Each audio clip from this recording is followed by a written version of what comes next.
This is Retro Rambling, an audio podcast discussion about all things retro, with your host, Cyrus Martin.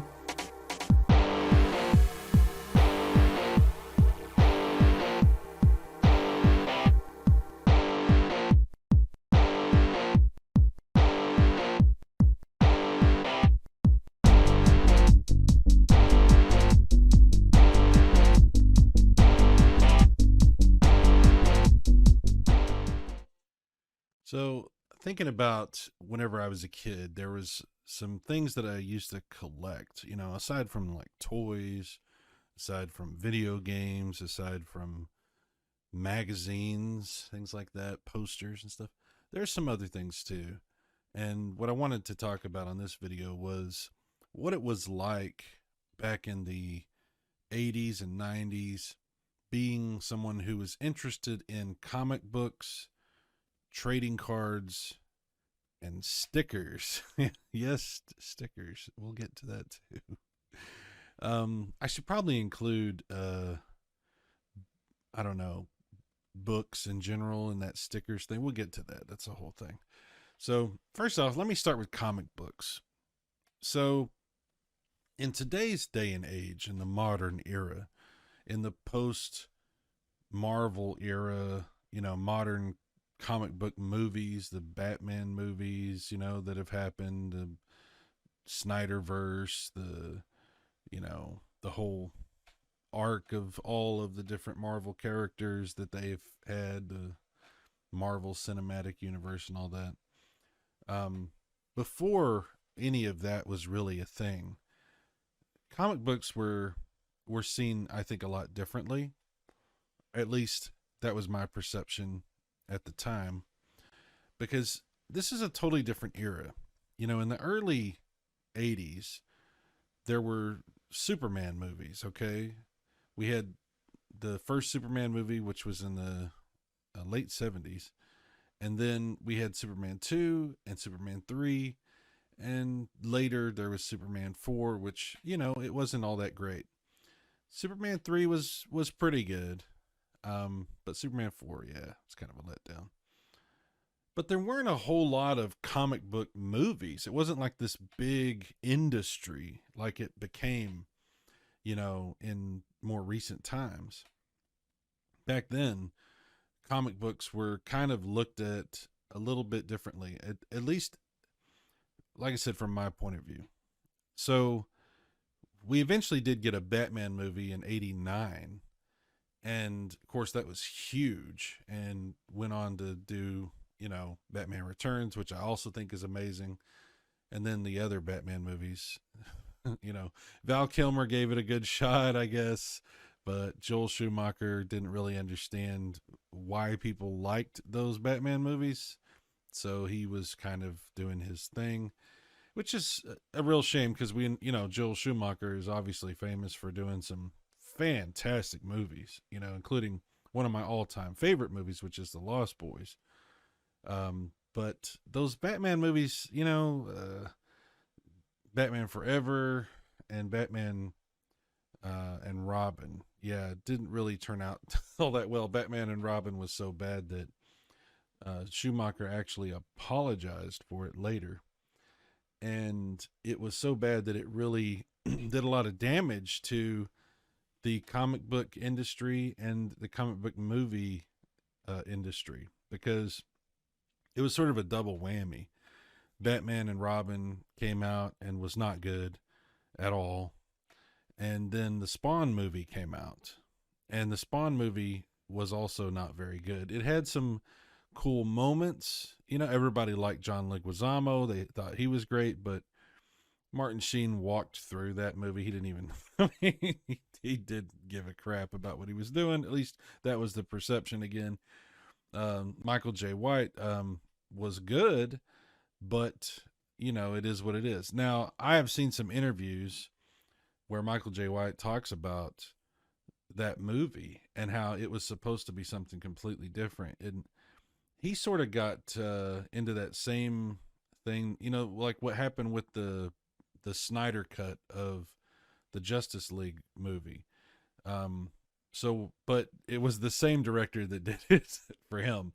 So what happened was the guy that directed that Spawn movie was like a special effects guy. He wasn't really a filmmaker. He didn't come from like that kind of background. He came from like doing TV commercials, music videos, stuff like that. And he was obsessed with visual effects, and not practical visual effects, like digital visual effects. This was in a period in the late 90s, in a period where visual effects were like, they didn't know what to do with it. It was like this new toy and everyone was playing with it, trying to figure out what to do. Even George Lucas famously, did some edits to his Star Wars movies and re-released them to mixed reception, let's just say. Some of those edits he added to the Star Wars movies turned out pretty good, and some of them obviously didn't. But yeah, so Michael J. White has talked about how uh, the Spawn movie was supposed to be very, very different, and they cut out an enormous amount of the actual storytelling and what we would have actually really wanted to see. The stuff with his family before he becomes Spawn, and they changed the entire tone of what that movie was supposed to be, from this dark, gritty, you know, study of the man Al Simmons and what he became and all this kind of stuff, into a summer flick that a lot of people forgot about pretty quickly, and the ones that didn't forget about remembered it for probably the wrong reasons.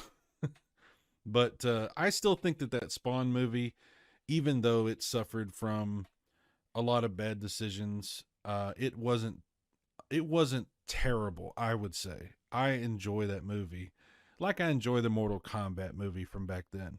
Okay, is it the greatest thing ever? No, but it's entertaining and it has some good moments, and there's some things that I have remembered throughout the years. So, I can't condemn that Spawn movie completely. But it's fair to say that it underperformed. And because it underperformed, and because the Batman and Robin movie did so poorly, it probably set back comic book movies for quite a while. And to the point to where Warner Brothers basically walked away from Batman until they handed it back to Christopher Nolan and said, pretty much do whatever you want with it. And that's, I mean, Christopher Nolan turned that whole thing around. But that was much later. So before all of that, before all of the movie stuff really got going, and all of that drama and everything, comic books were there. Comic books had been there for a long time. And I'm a big Batman fan. So I was buying Batman comic books in the late 80s and all through the 90s. I pretty much stopped buying comic books, I would say probably um, around 90, maybe 96, 95, 96.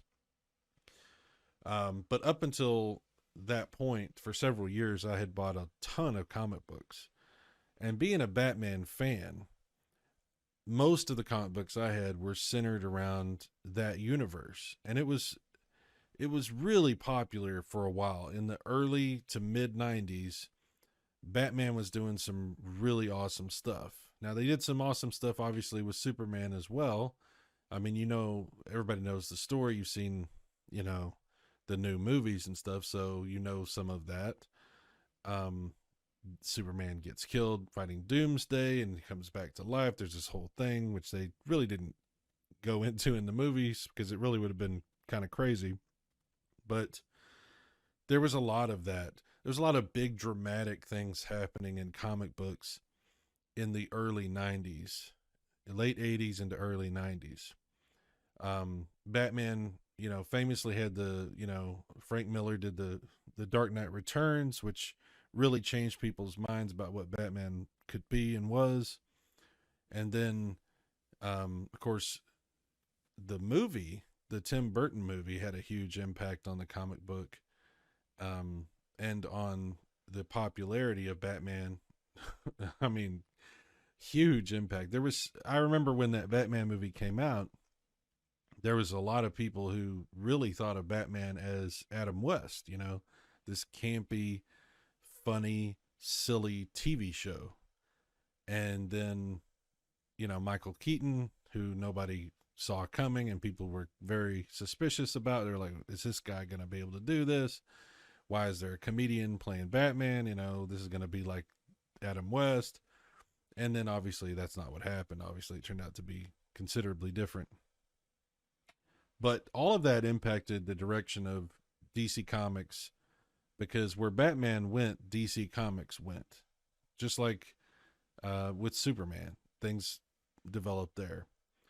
We also, you know, because of the success of what Tim Burton had done, you know, when they, in 1992, when they were getting ready to release the second movie, Batman Returns, which I also thought was good, they brought out this animated show. And the animated show also had a tremendous impact on everyone's perception of Batman and on the comic books. They even had an animated comic book. They had a comic book that was the animated series, which I thought was fascinating at the time. But if you wanted to follow Batman, you had to follow a lot of comics, because what they were doing back then was they were splitting the story up amongst various different comic books. So Batman alone had multiple comics that would come out, and every week you would get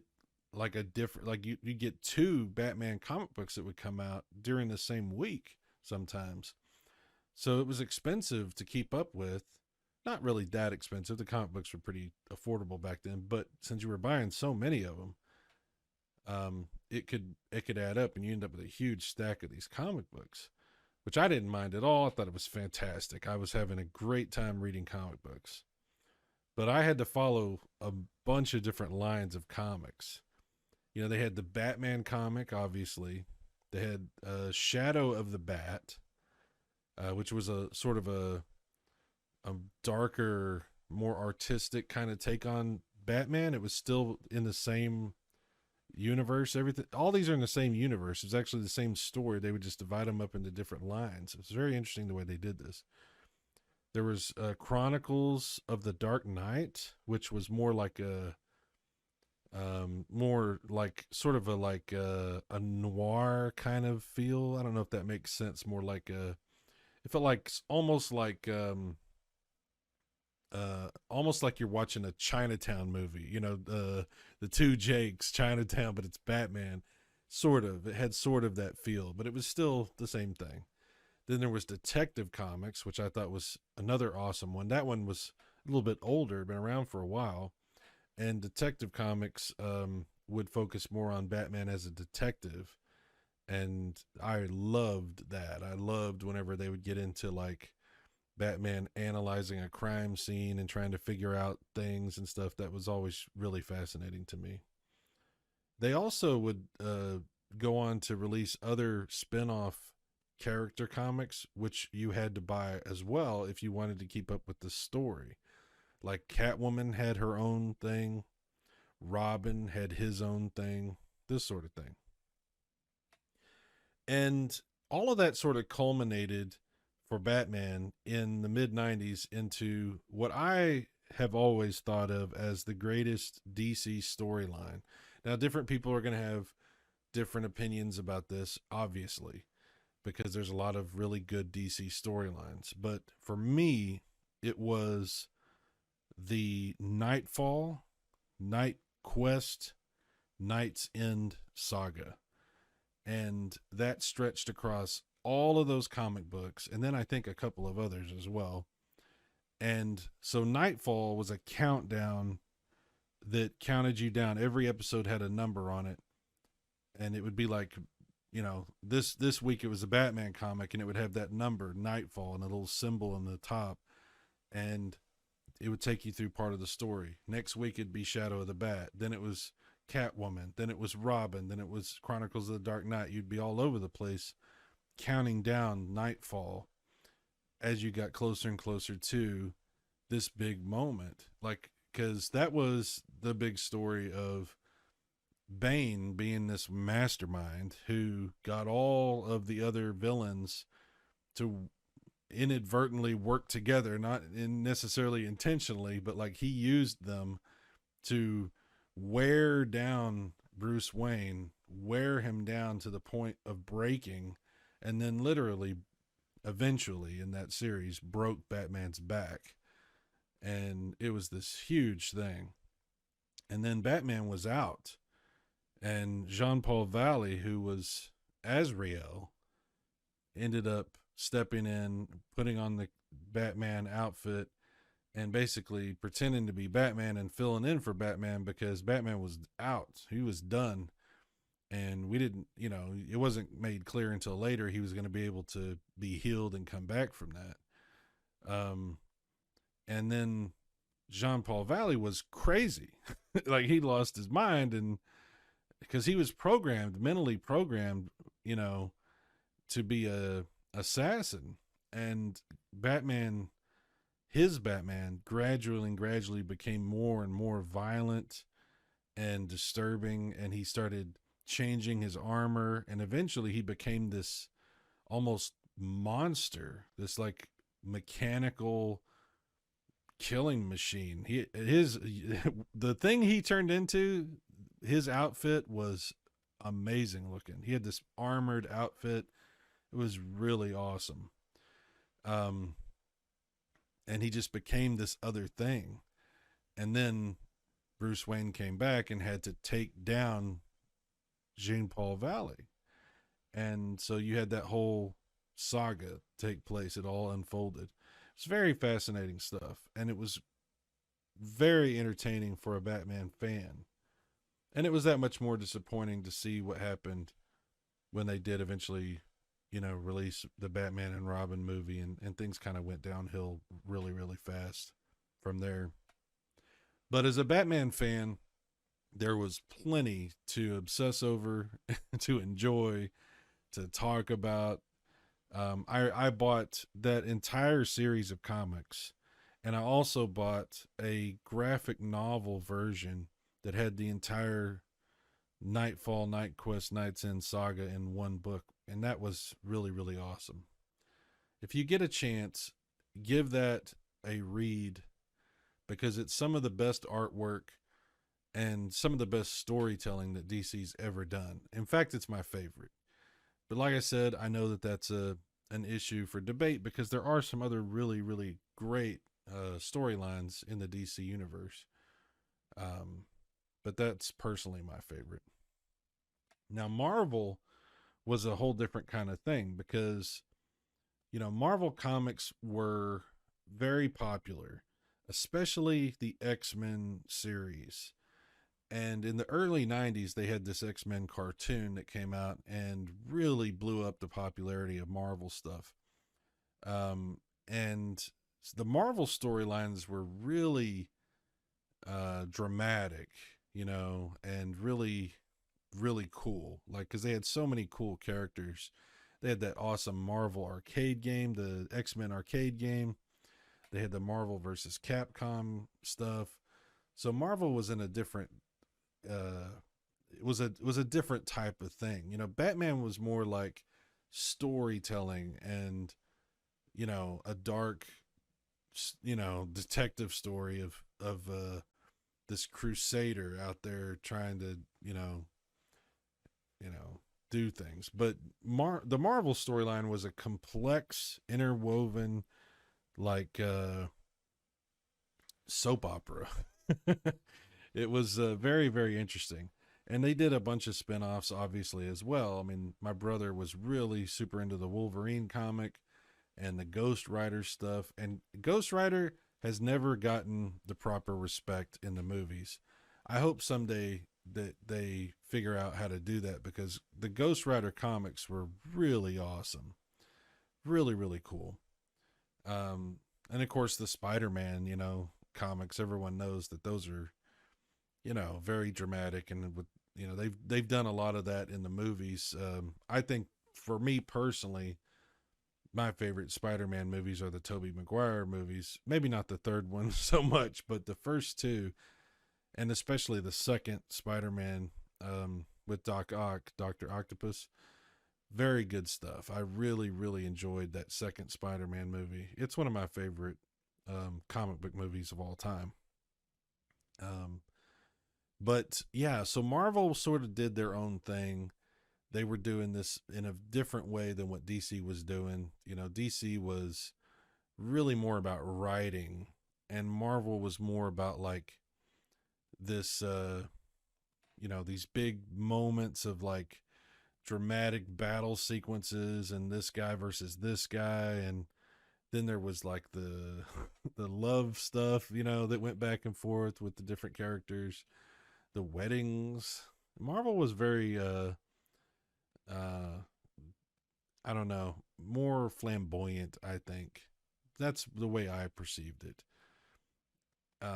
But I was a more of a DC guy. My brother was more the Marvel guy. So my opinion of Marvel is from the perspective of a DC guy. So take that for what it's worth. Feel free to disagree with me on that. I'm not trying to start any fights here. But I will say that one of the best fights that ever happened, um, that benefited everybody, I think, was when Todd McFarlane uh, created Spawn, with Image Comics, and the whole, that whole drama that unfolded where, between him and Marvel Comics and everything, where he ended up going his own direction, creating Image Comics. It fundamentally changed comic books forever because it wasn't just that there was this super popular big comic out there with Spawn that was also super, super dark and aimed at that, like, slightly older teenage demographic, um, doing things that are like rated R, at least rated R, maybe more than rated R in the Spawn comics and in other Image comics as well, not just Spawn. But also, one of the fundamental things that happened that changed the industry because of Image forming was the change in art.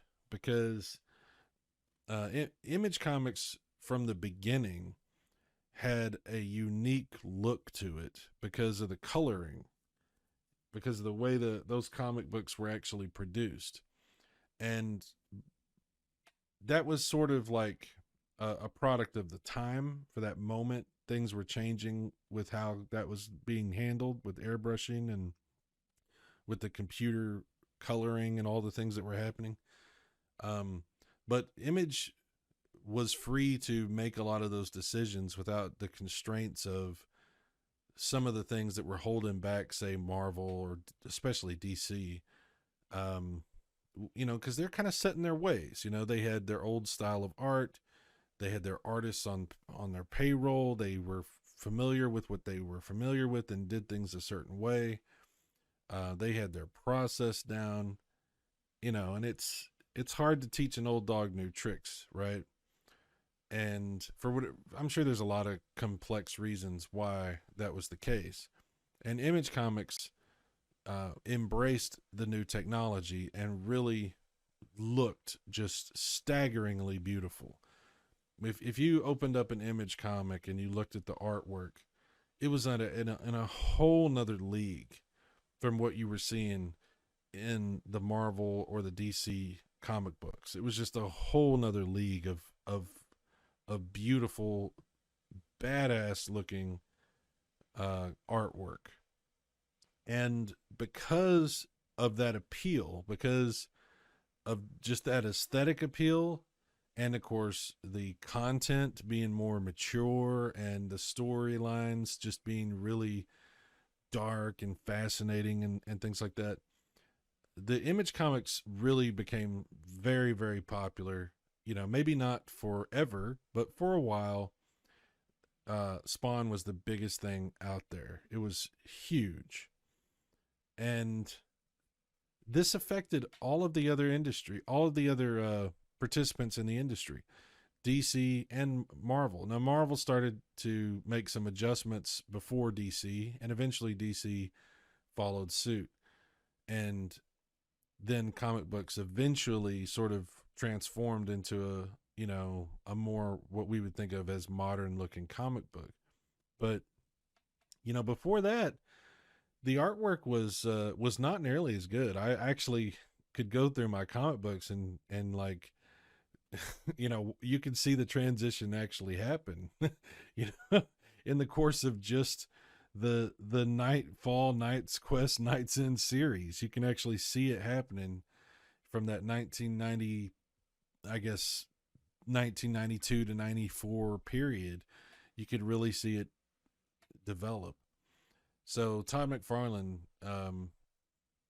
he deserves so much credit for so many things. Obviously, the guy's a legend and has obviously created some amazing stuff. But he's a pioneer. He's a visionary who really did change comic books forever. Him and his team of wonderful artists and writers and everyone.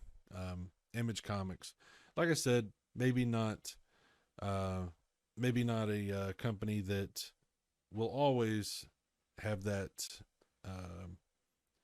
same impact, but during the '90s, definitely did, and put out some amazing graphic novels. And graphic novels, if you're not familiar with what that term means, it's basically like a big comic book, like a thick comic book with, depending on how it's designed. Some of these are actually literally huge, like books, giant books, like, a big picture book almost that also is telling you a story. Some of them were smaller that looked just like thicker comic books. It just depends. And they had so many different graphic novels of different kinds. They even did a Spawn Batman crossover thing where DC had a version of it. Like there was a DC version of Batman versus Spawn, and then there was a Image Comics version of Spawn versus Batman, and it was two completely different takes on that. Two completely different books with completely different artwork styles. Very fascinating stuff. Very cool stuff. I remember buying several graphic novels back then, and those were always, worth the money. They cost more, obviously, but the attention to detail and the story and everything it was really cool because it was usually a self-contained story from beginning to end. So it was a bigger, longer book than a standard comic book, but you got so much out of it. Just really cool stuff. And, I know in today's day and age, people don't really read as much as far as like books and things. They read on the internet. A lot of people do digital comics, and a lot of people don't even read the comics or know about the comics other than what they pick up from the movies or from the video games or cartoons and things like that. But, sitting down with a really awesome comic book is a great experience, and I highly recommend you do it because that's just, there's so much to take in when you do that. You can really appreciate the work that goes into things like that. And one of these days I keep saying I'm going to get back into it, but it's not what it was, right? Things have changed quite a bit, and I'm kind of out of the loop. So anybody that's kind of having a hard time finding the motivation to jump into something like that in today's comic books, I kind of understand where you're coming from because I've had that same struggle. So we'll have to work on that together. I used to love going to the comic book shops. Haven't really been to any in quite a while, but we used to have one not too far from where I lived when I was growing up. And it was really cool, like local shop owned by a local guy who just really, really loved comics. And he understood that not everybody had a lot of money, so he would let you like hold stuff back. Like you could go in and pick out like five things and be like, okay, I want to buy these two. Can you hold these other ones, these three for me? And he would hold them for like 2 weeks. So that way you knew you were still going to get your comic. This is before the internet was really what it is. It was difficult to get what you were looking for if you couldn't physically find it. So it was really cool to have a place like that where you could go in and talk to the guy, and he would tell you good information and have good recommendations for you, because he was really into what he was doing, and he knew the differences between the different styles of comics and everything. And he would sell the toys too. So you would see, like, Todd McFarlane had these really awesome Spawn figures and toys, and of course there was Batman toys and different stuff like that. X-Men. It was just a different time back then, and really cool to go and visit a place like that and to just browse through all the different things, discovering new comics you never heard of, you know, a graphic novel you never knew came out, of some story that you've never heard before, you know. And that was a cool thing about Batman, is there was a lot of those, like, graphic novels that were like self-contained, sort of like what if stories that, like, weren't really related to anything. And that was always fascinating to read. So I really do miss the good old days of going to the comic stores and having good conversations and discovering things and meeting other people that were also interested in what was going on, and finding those deals where it'd be like, oh wow, this came out and I missed this one in the series that I was reading, and I never saw this one, and it's like half price or whatever, and you'd be like, oh wow. So that was always fun, discovering things, you know. That's something that you miss when you don't have the brick and mortar store, when you just try to buy things online and you don't have the physical location to go to. You really do miss out on discovering things that you wouldn't otherwise stumble across. Um, Browsing a store, has a value to it. And if you're not able to do that, it definitely takes away from the experience. So comic books, yeah, that it's a great industry. Obviously, it's persisted to this day, and they've made all these movies and everything. But I don't know that comic books will ever be what they once were. At least not for me. But I should kind of take a look at them and see what's going on, and maybe I can find something I find interesting. If you have any suggestions or anything, let me know. You can, I have a Discord you can go to. I also have an email, cyrusmartin@yahoo.com. You can email me there. I'm always open to learning things that I don't know and discovering things. So another thing that was always fascinating to me was the trading cards. Back then, you know, trading cards were everywhere. Trading cards were a big deal. I remember when I was in junior high, going and buying packs of baseball cards and football cards. I didn't even care about those cards. But I would buy them. And the reason I would buy them was that there was a lot of my friends that did care very much about the baseball cards and the football cards. And I would go and I would buy packs of them, and I would open them up, and I would take out anything that was good that people might want. And then I would sell those to my friends, or trade them to my friends for other things or whatever. And ended up, actually making a little bit of money for a junior high kid, doing that sort of thing. It was fun. It was a fun way to go, you know, buy something to sell, but also discover things on your own doing that. It's a very interesting thing to do. But they had cards for everything. They had cards based on movies. Like, there was these Star Wars cards. There's different movies, all kinds of movies. They even had cards for, like, horror movies, like Nightmare on Elm Street had these little cards. And back then, horror movies were like pop. They were like in the pop culture, like just anybody and everybody would go see horror movies. Little kids, everybody's watching these rated R horror movies. They were much bigger than, obviously, than they are now. People still will watch horror movies nowadays, don't get me wrong, but back then, you had Freddy Krueger. Freddy Krueger was a rock star back then. Jason, with all the, Friday the 13th movies, Pinhead, Michael Myers, Texas Chainsaw Massacre, you had Leatherface. Um, then there was the tier below that, you had like the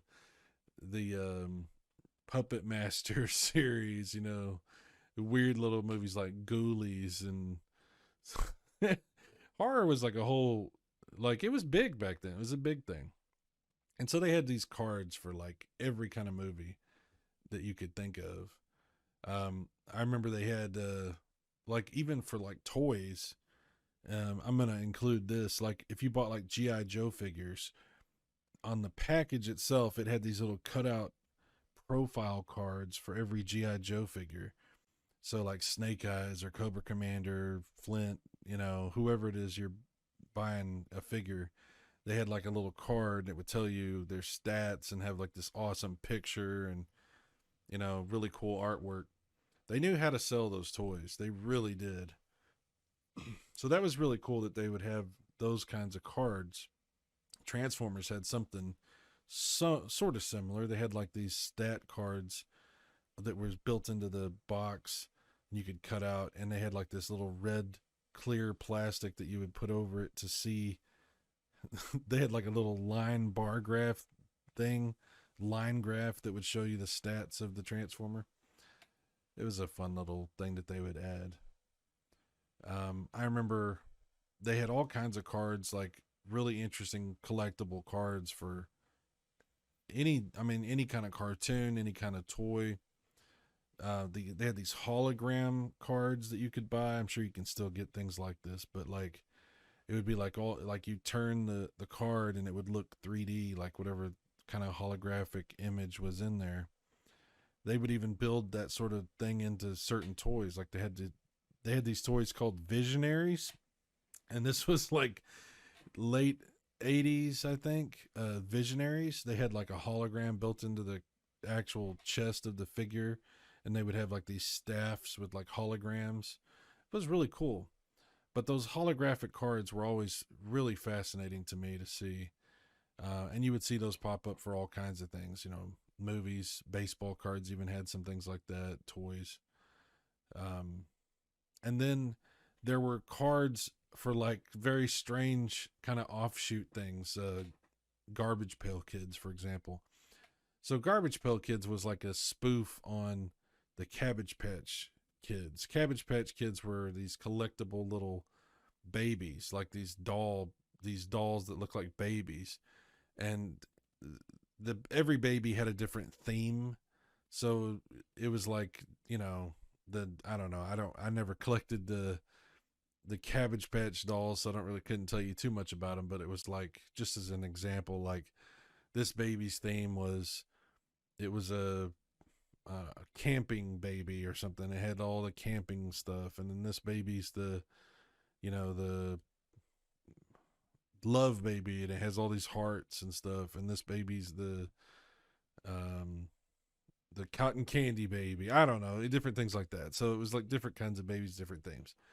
So Garbage Pail Kids was a spoof on that, and they would have these cards that you could get, and they would have these really gross, disgusting pictures of what looked like Cabbage Patch Kids, like hand drawn Cabbage Patch Kids, but like in really disgusting, terrible like situations, or different, like one of them, like, again, I can't tell you specifically what any of them are called, but like some of them, like one guy would be like vomiting all over this, or this one would have like, you could see his brains, and like this other one would be like, um I don't know, really gross stuff. But it was really collectible, and the kids loved it at my age at the time anyway, because it was so gross and just this weird thing. It was so strange that it was marketed to kids, and it was absolutely absolutely gross and disgusting. But back then it was just a joke, and like, people laughed at it. It wasn't really considered to be a problem. Nobody was like, I think there were probably some people that were upset by it. Sure, I'm sure that, definitely. I mean, the 80s was also very conservative in a lot of ways. Um, but at least for kids my age, it was mainly just this gross out joke thing, you know. Um, so yeah, they had all these kids for the Garbage Pail Kids. And later on, there was a lot of different cards for different types of things as well. Like I remember um, Magic the Gathering starting up, and there was like a bunch of different card games available. There's always been card games available, but in the 80s, like you would see a lot of newer card games sort of show up, like Uno, Phase 10, things like that. And um, Dungeons and Dragons was like very popular, although again, there's a lot of conservative thoughts in the 80s, and a lot of people had a problem with Dungeons and Dragons. But once people kind of lightened up about all that, and it was like not as big a deal, then things started, they started to have more Dungeons and Dragons type stuff show up, to the point to where, you know, it became fairly mainstream for people to play Dungeons and Dragons. I mean, I'm not going to say it was everywhere, but it was like definitely more popular. I mean, to the point to where Capcom released multiple video games in the arcade based on Dungeons and Dragons, and there was a cartoon called Dungeons and Dragons, and they were all very popular. But they brought out this card game called Magic the Gathering, and it introduced like a whole new, almost subgenre into like the RPG board game type thing. And my brother really got into Magic the Gathering. I never did get into it, but my brother definitely did. And people would have like huge books full of all these different cards and collect them and do all these interesting things. And they would have like little get-togethers and you know events where they would come together and they would play Magic the Gathering together. And that was sort of like the precursor to the Yu-Gi-Oh stuff, and Pokemon cards and all this kind of stuff. This was kind of like in the beginning of all that really forming. So it was always really interesting to me to see how cards had so many different there were so many different takes on trading cards. They could literally just be collectible things that people would look at or just keep because it was like their favorite football player, baseball player, hockey player, whatever. Or it could be like a card that was directly tied to a toy that you had bought, or a movie that you really enjoyed. Or it could be something like Garbage Pail Kids that was just like this weird, like funny joke thing. Or it could be something that people really kind of got involved in and became like this whole culture, what it like I said, what it turned into with Magic the Gathering and Yu-Gi-Oh and all that other stuff. So trading cards. Um, I'm not a big trading card guy. I don't really have trading cards. I don't really have anything anymore in that respect. But I know a lot of people do, and that's another really fun collectible thing that people do hold on to. I kind of got away from trading cards because at a certain point, when I was keeping cards, the value of all the cards sort of took a nosedive, and I just kind of got out of it at that point. But I didn't have the same interest that other people had, like my brother had, and Magic the Gathering and stuff like that. So if you're into that sort of thing, that's cool. Not necessarily something I still am really into, but definitely have a lot of good memories with different types of cards. Now, another thing that I wanted to get into was the stickers. Okay, now I know that they've been around forever and they're still around and it's still a thing. But just talking about my own memories about this. So, back in the day, whenever I was in school, when I was a kid, we used to have these book fairs that you used to go to, and they would have them at the library at your school, at your actual school. And sometimes they would have them at the city library, and they would have this big book thing. So you would go, and you would walk in, and they would have everything set up with all these displays of all these books, And it wasn't just books. They would sell other things as well, fun little trinkets and different random things. And one of the big things that we would get at these book fairs, other than books, was stickers. We were really into stickers. And this was when I was like a kid, I was 8, 9 years old, 10 years old, something like that. And so they would have all these different kinds of really fascinating stickers. Um, and it would be like anything from like rolls of random stickers that are just funny, glittery type stickers or metallic looking stickers. Um, they would have like these books that you could buy that were just filled with all these different things, different types of stickers. It could be like themed based on movies or cartoons or books, just different types of stickers. And then some of them were really interesting because they would go like they would try something different. Like I remember they would have these stickers that you could buy that were almost like 3D. They were raised like it was like they had a thickness to them and like a texture to them, and like they would puff up. And so like you would take it, like when you wanted to stick it on something, you would stick it, and then it would be like it was like almost like a car decal kind of thing, but like plastic or rubbery or whatever. And you could put that on different things. People are always putting stickers on everything, on their notebooks, on their books. Later on, you'd see people put these, and I still see some people do this, where they'll put like stickers on their computer monitors, or if they have like a laptop or a tablet or whatever. People will put stickers on anything.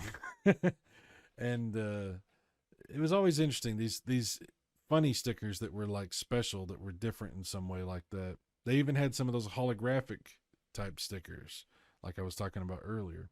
Holograms are fascinating to me. I love holograms.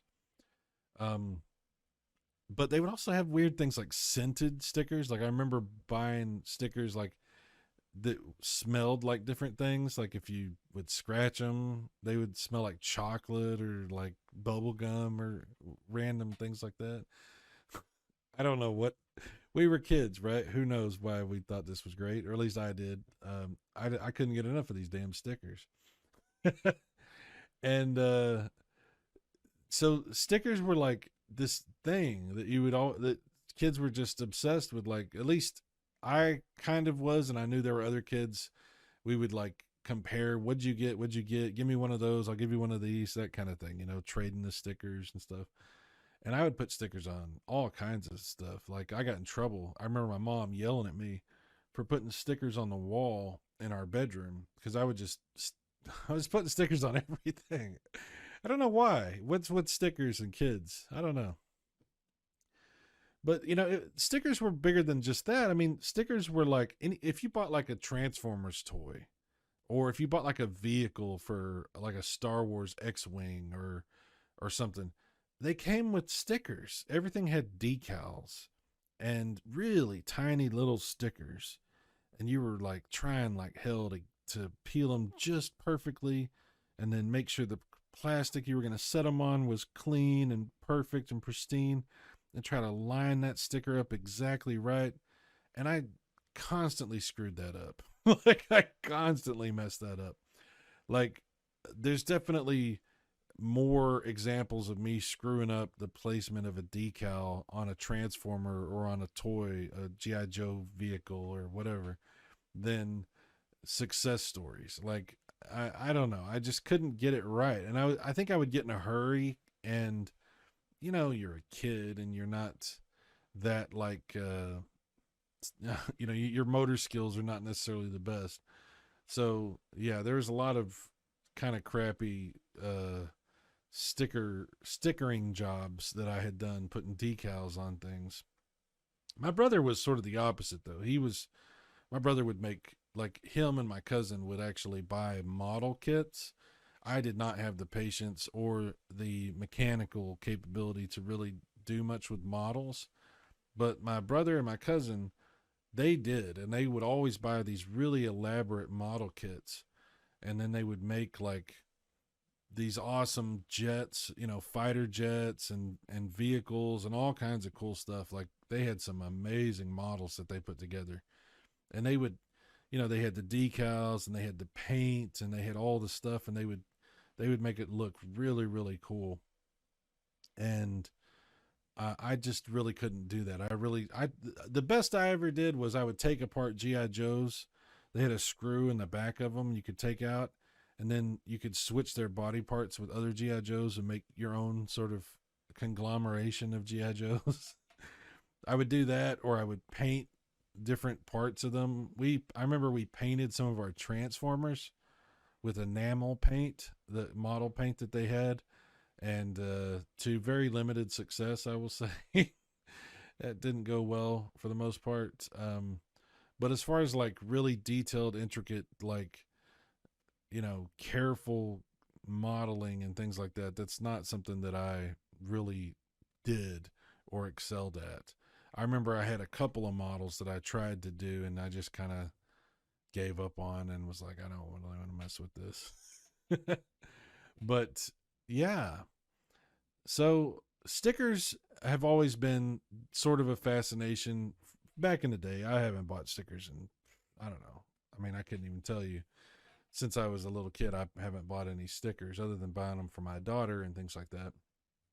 But back at that time, and maybe it was more just that time, I don't know if it's something kids are really still as fascinated with as what we were back then. But at least for that time, that was something that was very addicting and very very cool to discover and to play with and to get in trouble for. So stickers, trading cards, so many awesome memories doing, trading cards with other people, giving them something they were looking for that they couldn't find, and just having a blast doing that. And the cards with the, all the information for the toys, like for GI Joe or Transformers, I always thought those were cool. And of course, having fun playing with those Garbage Pail Kids, that was interesting. And they were disgusting. There was some stuff on those that was like, I don't know how they were letting kids buy that stuff, because some of those Garbage Pail Kids, holy crap, seriously rated R stuff. But I think they got in a lot of trouble for that later on. I'm not. Don't quote me on that, but that's my memory of it. Um, and then of course comic books, which to this day, maybe we're not buying comics like we used to. Maybe there's a lot of us that are kind of not really buying comic books anymore, but definitely comic books have had a major impact on the types of stories that I enjoy and the types of movies that I like. So many things, video games, everything. Comic books have had a huge impact on me. And I need to really take another look and see if there's anything I wouldn't mind getting back into, because I think that's definitely a worthwhile medium that I hope never goes away. I hope comic books are around forever and they don't just sort of fade off and just become the movies or the TV shows or whatever. The comic books are important. So I would like to try to find something that sort of captures my interests and gets me back into that. So I will look into that some more. But anyway, that's just some of my thoughts and memories regarding these three things: comic books, trading cards, and stickers. Three things that you might not necessarily associate that closely, but I thought sort of all kind of fit into a topic that I thought was worth discussing. So obviously, if you have thoughts about any of this or opinions about any of this stuff that we've talked about, or suggestions about anything that you'd like to tell me about, you're definitely welcome to do that. Again, I do have a Discord, and I try to make that link available, so you should be able to find that. And also, you can email me at cyrusmartin@yahoo.com. And I would definitely enjoy talking to you and sharing some of your stories and some of your thoughts about these things. So that's it for now. I will have another retro topic coming soon. We have interviews, we have all kinds of fun stuff. Hopefully, you find some of this mildly entertaining or fascinating, or at least a good way to pass some time by throwing this in the background. Thanks for listening. I really do appreciate it. I will talk to you again soon. Bye-bye. Thank you for checking out Retro Rambling, an audio podcast discussion about all things retro. If you enjoyed it, then check back soon for more. See you next time.